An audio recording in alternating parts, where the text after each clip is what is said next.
Welcome back to Coffee with Derek, episode number 3 from Madison Avenue Studios here in Owego. Today, we're going to be talking about, the health changes I was making. We're going to go back to about the September-October time frame. Talk about the support system that I needed, why I wasn't working, and the whys. The whys are important, and that's WHY. Why? Why am I doing this? So however you're following, please like, subscribe, share with your friends. Give me some feedback. I love constructive criticism. And let's do this.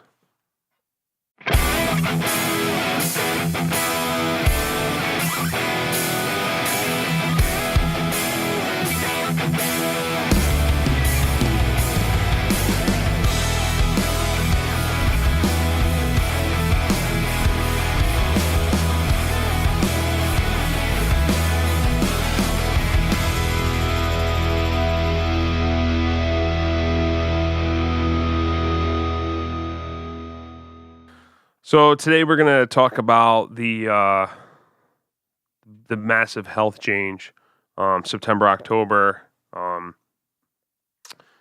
So like I mentioned before in the previous podcast that I basically had to take Derek out of the equation. Derek wasn't working.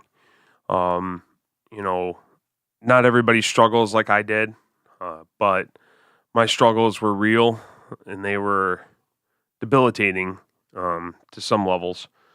I knew that, to fight the triggers, I had to realize what my triggers were. Being a stress eater, boredom eater, every time I walk into the kitchen, I ate something. Again, going back from the previous podcast is the triggers as a society, just making everything so easily accessible. Even our houses are set up that the kitchens are the focal point of your house. Everybody walks in, most houses, you walk into the kitchen. And then that's where people usually congregate. A lot of your day-to-day, if you have a family, things are revolved around the kitchen. You wake up, got to eat, you got to have lunch, got to have dinner, dining rooms, kitchenettes, eating kitchens. So, no different in my family. The only time that most of us all sat down was to eat. We all sat down together to eat. You celebrate with a party. What's at the party? All the food that you love. Cake, cookies, pizza, wings, Super Bowl Sunday.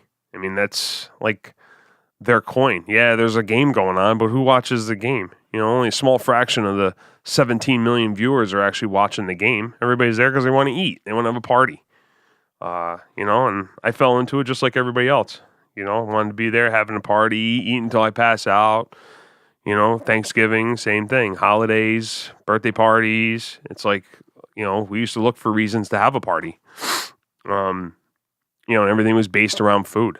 So, and the food triggers, what I was started to learn reading a lot of the stuff I was reading in September when I was doing my research is that, triggers on your brain for like sugar act the same way drug addiction and alcohol addiction and all that stuff happens. It's the same receptors in your brain, acts the same way. Sugar gets on your brain and it reacts a certain different way. I mean, everybody has a different reaction level, but for me, it was the sugar. I love sugar. I mean, my coffee, I used to kid around. My coffee was like my women. Like I like my women, light and sweet. Love you, Caroline. And, I had 5, I would go, if anybody's been to Dunkin' Donuts, I would go get a large Dunkin' Donut coffee, 5 cream, 5 sugar. Then I tried to be healthy, thinking I was be healthy, and I get 5 cream, 5 Splenda, because, that was healthy. Not really, but that was my coffee. And, that's how I would start out my day. So, just realizing the triggers, that was a big obstacle for me. You have to really sit down and just think about, why am I eating? Why do I need this? Because you don't need half of what you eat. I come to learn that in the last few months. You can live off of a lot less and actually be able to do more. So, a lot of interesting reads, a lot of interesting things I found out about that. That's triggers. So, after the triggers, I knew I was going to need a support team. So my wife, my number one supporter, my day-to-day supporter. My parents are always there to support me, of course, but she's the one that's sitting right there next to me doing life together. So, she was kind of nudging me, trying to get to call somebody, get some help. So finally I decided to listen to her, and, I reached out to a lady who I never met before, didn't know her from a hole in the wall, just knew that she was part of a program and was a health coach, and I decided to give her a call. I didn't tell anybody about it. It was all about me and what I was doing, and I knew that I had to be ready for it. It wasn't going to be because Caroline wanted me to, or the kids wanted me to, or, anybody. It had to be me. And that's one thing that I realize even now, coaching for about 5-6 months, I realized that you have to be ready. You have to be ready to want to change. You have to be ready to want the support. You can't do it by yourself. I don't see a lot of success when people go at it by themselves. They lose track, they lose sight. Those triggers come back, and you fall off the wagon, as the people say. So I knew the support team had to be there. I knew I had it. I just needed to tap it. And then once I did, the skies were the limit. At first, the first couple weeks, my family was, 100% on board. They were even eating the same dinners I was eating, maybe modified them a little bit, but they were very, very supportive when I decided to make that jump into being healthy. We went from a family of eating pizza once a week and maybe Chinese once every 2 weeks for dinner to not having pizza at all, because pizza was one of my triggers. I couldn't just have a slice or 2 or 3. I'd eat half a freaking pie, which, was a whole nother financial aspect. We had to buy more because of me. We couldn't do a 12-piece sheet pizza because that was never enough. Not for a family of 4. I'd eat 12 slices. Brosetti's Pizza, I could conquer one of those by myself. Me and Tyler would eat a whole sheet on a Friday night and we even blink our eyes. So the support team was huge. Having a coach right there with me that I could reach out to anytime, huge. And I did. I reached out to her a lot, especially the first couple weeks when I was struggling and trying to figure this whole thing out and just get into my groove. She was a huge part. Having Caroline and the kids there, just helping me out along the way. Being mindful of what I was doing, understanding that I wasn't bringing pizza home every Thursday when we got paid. That was huge, especially for my 10-year-old son. He has two modes at that point, sleep and eat pizza. That's his vice too. And I think a lot of that was triggered because, of our willingness to accept the fact that, hey, Thursday we got paid, it was pizza day. So that's just the way it was. And when I started not bringing pizza home, that was like, what? Where's the pizza? You didn't bring pizza, Dad? You don't have to eat it, but we want it. I said, it's not the way it works, buddy. I couldn't even, for the first few weeks, I couldn't even bring it into the house. I couldn't be anywhere near it. If I smelt the pizza, that was a trigger. It was just might be enough to take me off track. So I just didn't do it. Didn't bring it home. Matter of fact, about a month or 2 into it, I did get pizza. I drove it home and I left. I had to go somewhere. I literally walked into the house. I threw it on the counter and I left the house because I knew if I stayed there, that would have been it. And I texted Caroline. She wasn't even home yet. The kids didn't even know I was in and out of the house so fast. They smelt the pizza. I texted Caroline. I said, there's pizza at the house. Please make sure it's gone when I get home in an hour. I didn't even want to know where it was. So they ate it and packed it away in the bags and threw it in the back of the fridge, so I didn't even see it. But that was kind of like the support I needed, because that's just the way that I was. I had to stay out of the places I would go to, the triggers. I would, everything. I had to change everything to make it work. I knew it wouldn't be forever, but I knew right then and there for the first couple months, I had to change everything. I had to change everything I did. I even changed the way I went to work in the morning because I didn't want to drive past Dunkin' Donuts. So I didn't go down the Parkway. I took the other way because I knew that would be a trigger. Well, I'll just swing in and grab coffee, or I'll grab a coffee and then, you smell the donuts. I couldn't do it. So the support was huge.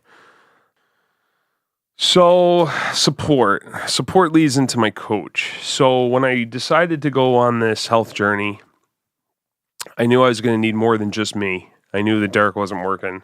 And so I found a system that had a coach support.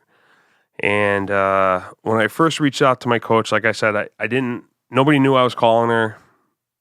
Matter of fact, she tells me later on, when I first talked to you, I never thought that you were going to even decide to do this. And, it's pretty drastic for what I was going from and looking to go towards.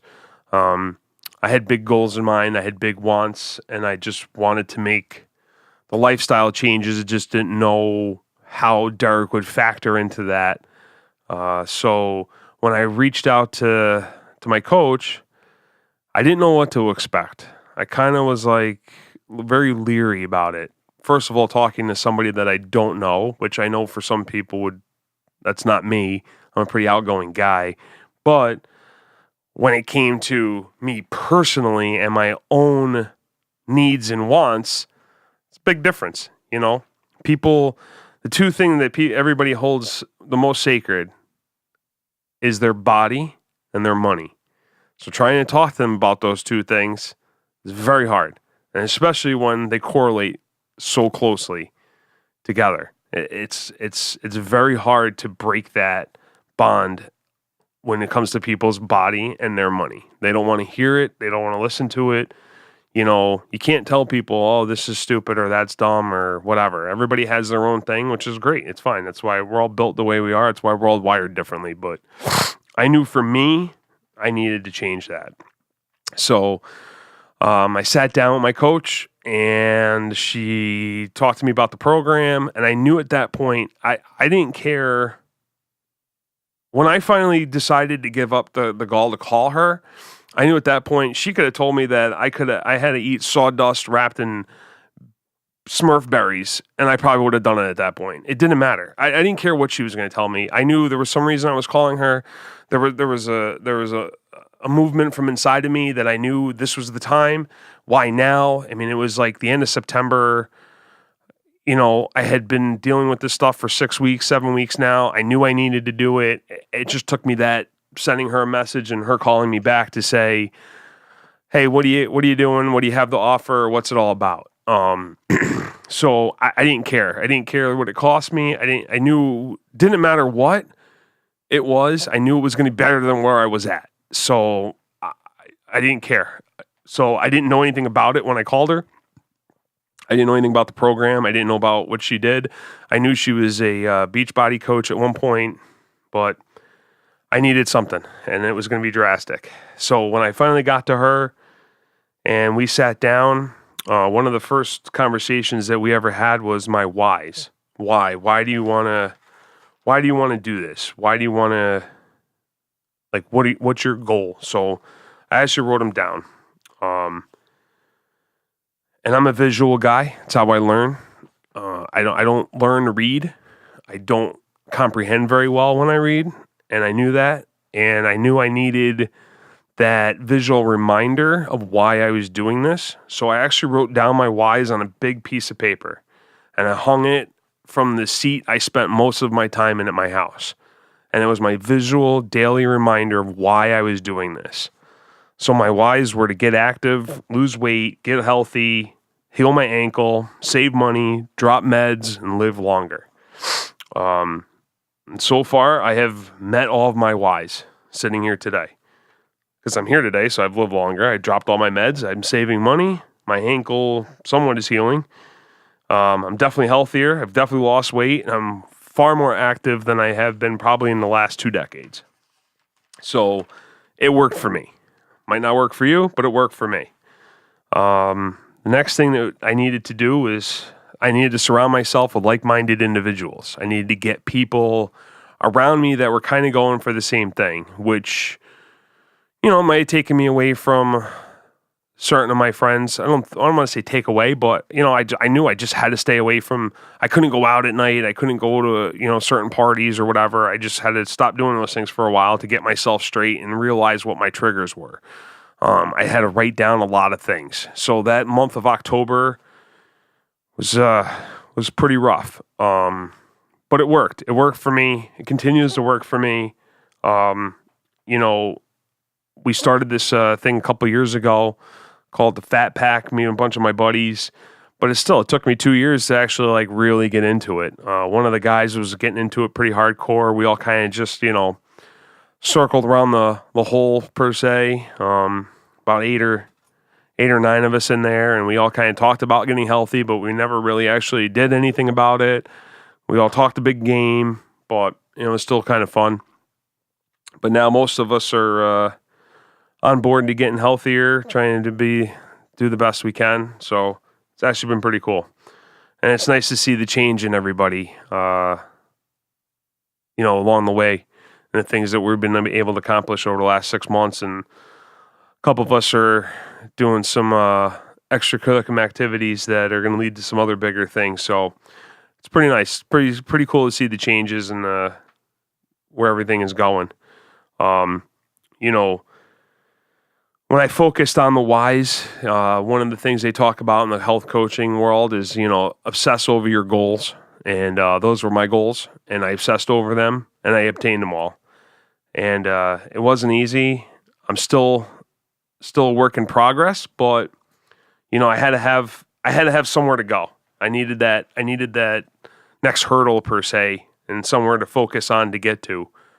That's just the way I'm driven, and that's may not be how you're driven, but that's how I'm driven. So I needed that. And now I've actually created a whole new set of whys and a whole new set of goals. And they are hanging right next to my old whys. So now I have a new set of whys. And I have a new set of goals. And when I make all those goals, I'll make another one. So I had this whole wall full of stuff, ideas, Bible verses, quotes, nothing looks as good as skinny feels. I mean, all kinds of different things. And just kind of motivational, keep me focused, whatever you want to call it, stuff. So I needed those constant visual reminders to stay on focus. Just the way that I am. I squirrel a lot. I get a lot of things in my brain, and I kind of forget what I'm doing and where I'm going. So I needed that. My coach helped me get there. The support system, learning my triggers, and doing the whys. That was huge. And then, of course, have a bunch of buddies kind of, like-minded like me, trying to get healthy themselves. That was a huge help too. So I had support all around, and I continue to have that support. I continue to go for my next goals, and that's what's keeping me focused. So, just a couple final thoughts. It's not about temporary fixes. Changing the way I think, changing the way I identify with my triggers. It's about change I struggled with for years. But I'm reprogramming my thought process every step, every day. One of the things that I learned is that it takes 21 days to break a bad habit, but it takes 21 days to make a good habit. So that's something to think about as you go along. It's not instantaneous. It takes work, takes consistency and repetitiveness, but you can overcome it for sure. So thanks for listening. Like I said, wherever you're following me on, like, share, and thanks for the support.